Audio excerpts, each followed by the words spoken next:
Alright, welcome back to Metal Heroes View episode 86.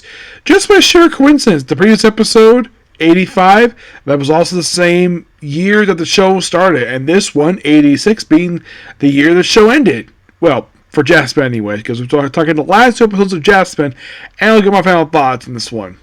So these two episodes in particular, we start off with Matt Gallant training to battle Juspion, where he's battling a mini version of his father. And I was like, good job, let's go battle.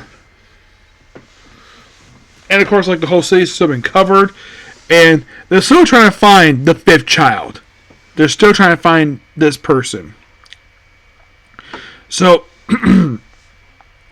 basically, Juspion is still looking for it, and of course, trying to find a way to get this all stopped.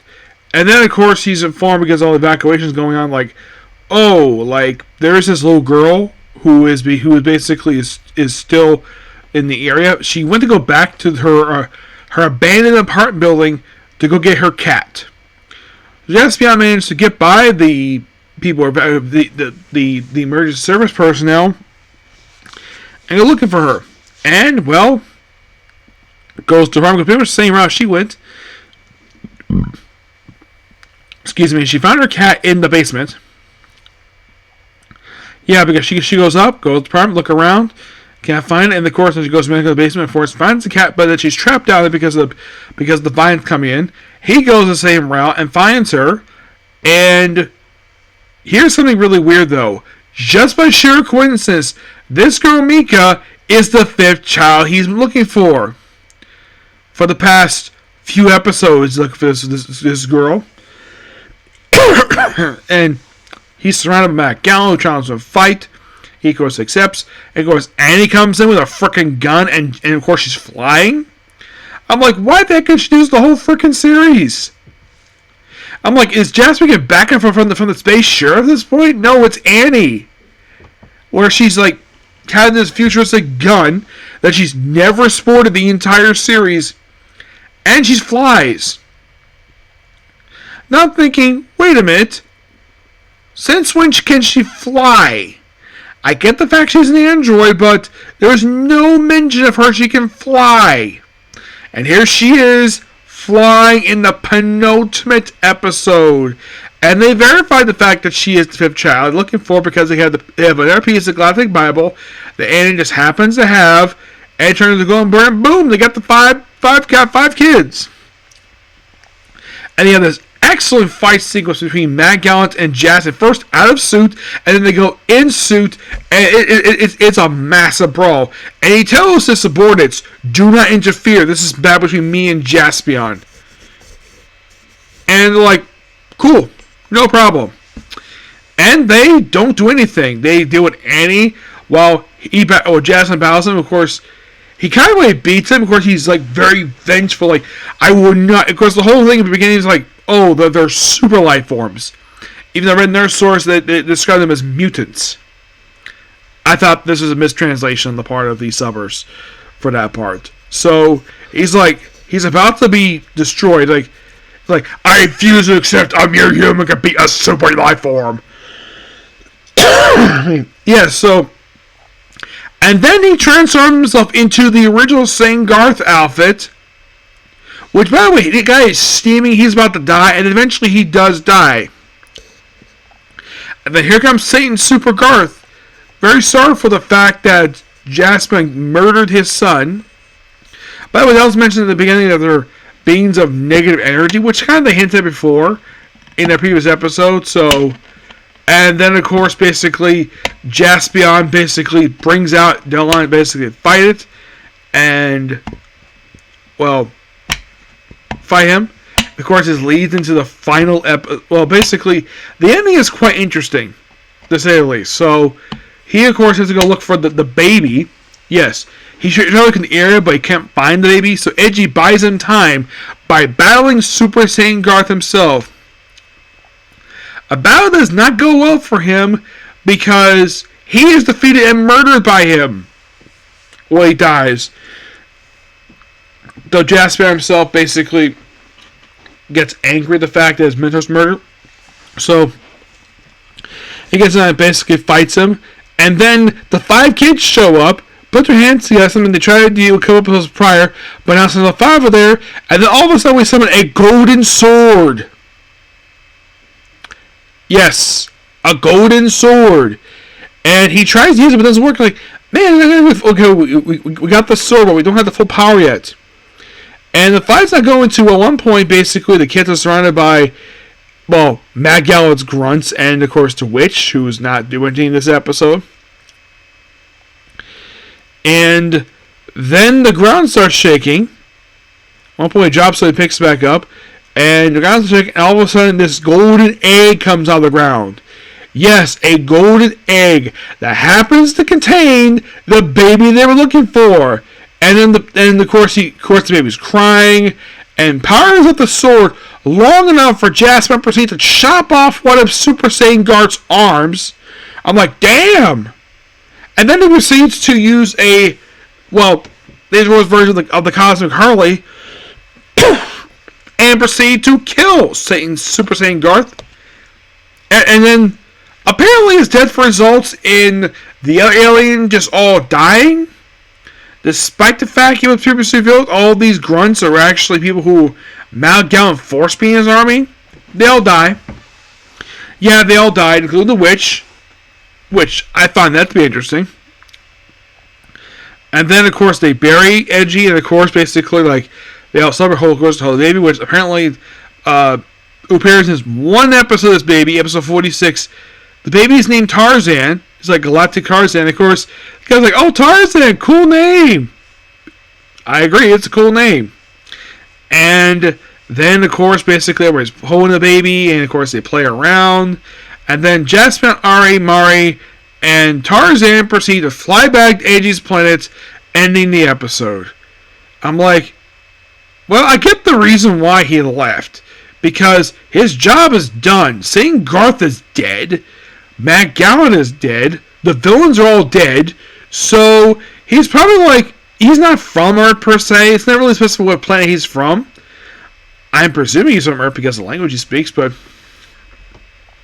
Oh, and just by sheer coincidence with Saiyan Garth being defeated, all those damaged buildings that were turned to like trees and whatever, they're turned back to normal. Yeah, it's like almost like nothing happened. And then he proceeds to fly home and presumably raise Tarzan with the baby he named. There's a funny bit where Tarzan pees in his face, which I'm like, yeah, this is probably just a gag because it's a baby. And I'm like, okay. And of course, Annie's like, no, I can't hold the baby. And that's the 2 episodes in a nutshell. I gotta admit, these episodes are good, just that some of the stuff feels like Deus Ex Machina. Like, oh, here's the thing we were looking for. In the last 2 episodes, oh, here's the child in the penultimate episode, and we have the baby in the final episode. It's like, it felt like the Golden Bird plot was still a bit rushed. Because they're basically rushing this plot through. I mean, but add all this stuff in here. But final thoughts on the Jaspion series. I had a lot of fun with this one. It's not necessarily bad per se. It just, the ending felt a bit weak per se. I mean, yeah, it is satisfying to see Jaspion kill Saiyan Garth. That's fine. The whole thing with the Golden Bird felt very tacked on. And also a plot thread that half the time the writer didn't know what to do with this plot. Like, we first introduced this plot back in episode 12. And then nothing for a few episodes until, oh, there's his family. There's this photographer who took a picture of the Golden Bird. And then, of course, he tries looking for the place, can't find it. And then he disappears for a bit, comes back, and then he disappears again, like, oh, I found the Golden Bird in our time. And then Golden Bird mentioned again in episode 32. And then, like, 3 episodes later, oh, now we're doing some of the Golden Bird plot. It felt as though that this plot was probably the weakest part of the whole series, the Golden Bird, because I got felt as though, like, you watch these episodes, you're like, does Mr. Howard know what he's doing with this plot? It feels like this plot went on for way too long. Also, another problem I have with this series is these couple one-shot characters. It's like, oh, we have this old friend of his named Joe. I kind of wish this was Boomerang back. I love the character Boomerang, but it's like he comes back for 2 episodes and leaves again. But don't worry, he's back next series as a starring character. But as of the first one out of the gate with no spaceship connection, I like the whole idea of St. Garth, but the whole thing of like, okay, him being negative energy, that's fine. I don't have a problem with that. I read one source, he may have been from the same galaxy as the previous villain's faction. Yes, but it's never specified where the heck he's from. I've heard he's referred to the place he was from the Dark Galaxy. But one source says he's from the same place as the Fuma. Yeah, that's presumed anyways, but not exactly very clear about that. Also, how the heck did he have a freaking son made of the same energy he is? Like, did he mate with somebody or something? It's not really very clear when it comes to like, oh, he has a son. Okay, fine. And then I'm assuming that he's probably going to be the heir to his empire, given the fact he's been here the whole time. And only after he dies the first time, now he's the heir. And wears his new robe, which looked quite nice on him. Better than that blue jumpsuit he was wearing. Yeah. Yeah, and also that the villain's Gruntons are defeated by the energy St. Garth emits when he blows up. Yeah, I thought that was kind of weak. But as the character themselves, Annie, half the time, I didn't know what they want to do with her at all. Like, first, she's not a very nice person, and, like, she's a bit of a jerk to Juspion. I think it gives it a personality change, even though one episode they forget the fact they changed it, and it becomes a lot more nicer. You're like, okay. And by the way, female android, does Jasmine ever attempt to kiss this android? Only once, the entire series, you ever actually once tried to kiss her. And by the way, the actress who plays her was only 21 when she played this role. Yes, and believe it or not, she actually was in a previous Metal Hero series. Oh yeah, she was in Snyder. I was there, Shirvan. As Vivian.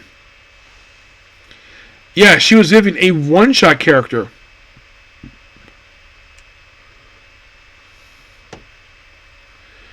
They're like, huh, really? Oh yeah, really. Yeah, this is a character who was once a one-shot character that they decided to bring back for this series as a supporting character.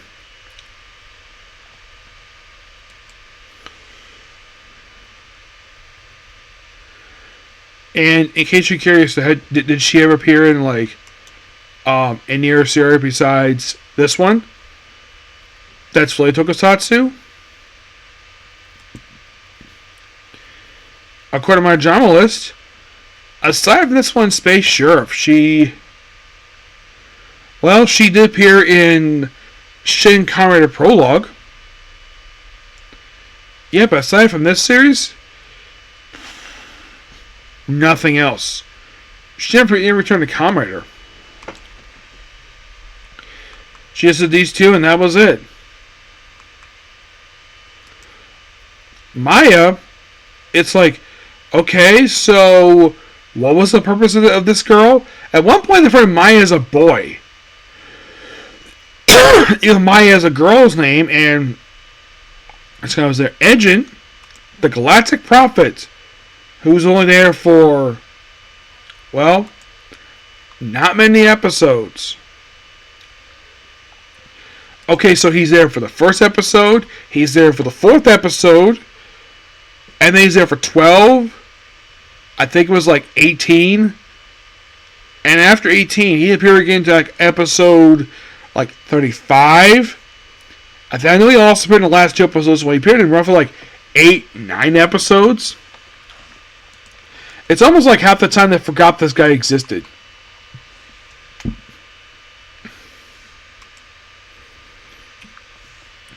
Then they have the credit for being in 1546. They don't appear in all the episodes. Nope.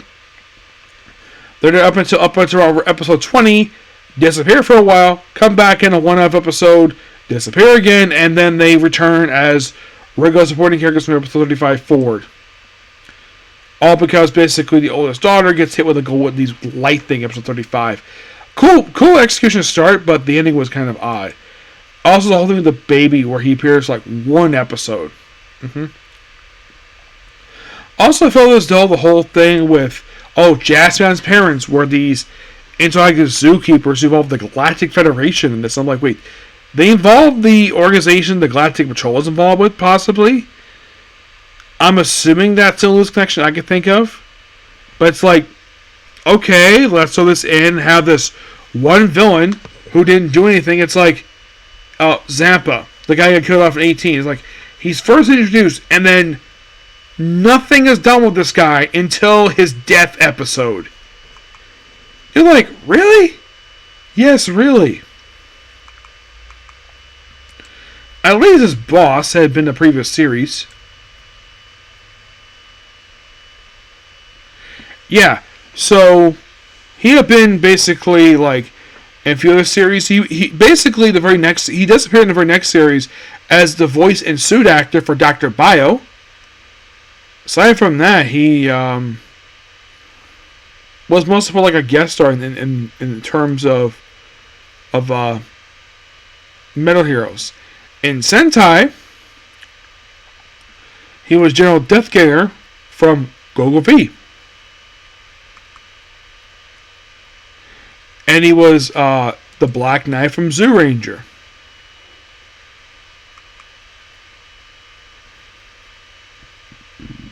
But technically he only played like one major character. In Kamen Rider, he was Priest Bono in Black, and he was Gatestone from RX. So he was in two good ones, two ones I like. But it's like, okay, so in terms of Metal Heroes, it's like he's here for just a couple episodes and he gets killed off. Almost like some of these guys were like Burma and Gula. Like these two, they're first introduced and then they just don't do anything. That's ultimately the biggest problem with some of the characters in Jaspion. Is that some of the characters are introduced and then like nothing.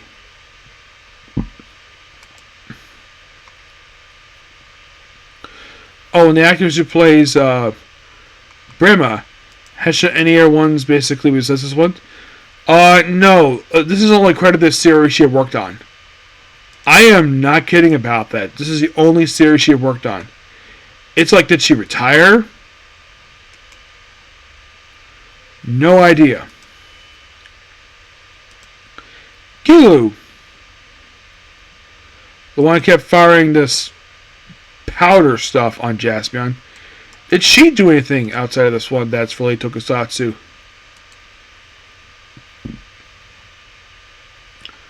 That'll be a no. This will be her sole series.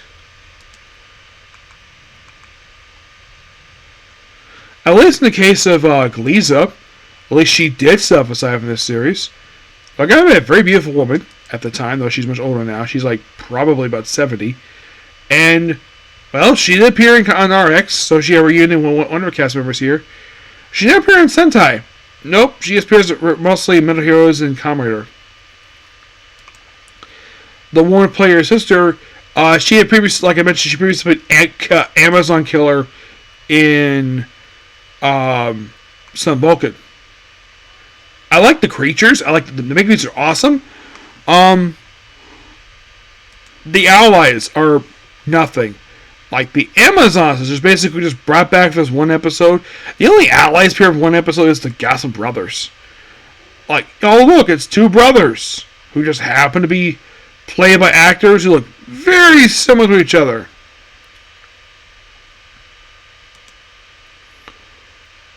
Shin Uda.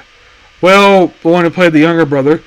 Yeah, he didn't do anything when it comes to the Sentai Metal Heroes of this. This was the last one he was working with. He mostly was just a one-shot character. For Rider, he mostly just appeared as a mutant in black. And not much else. In Sentai, he was Jiro Toshi an Abba Ranger.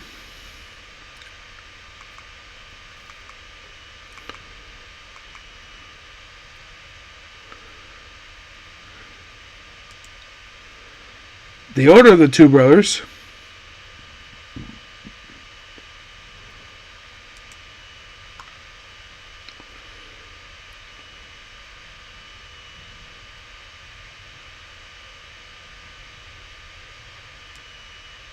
Him also was known for in the Ultra franchise.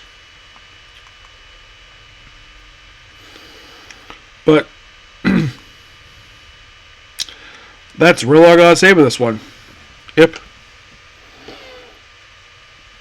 Oh, by the way, Saint Garfield does return in that movie. It was Space Sheriff Gavin vs. Deck Ranger, which is awesome. I'll discuss that again another point. Well, this is going to be it for Battle Heroes. Well, basically for Juspion right now.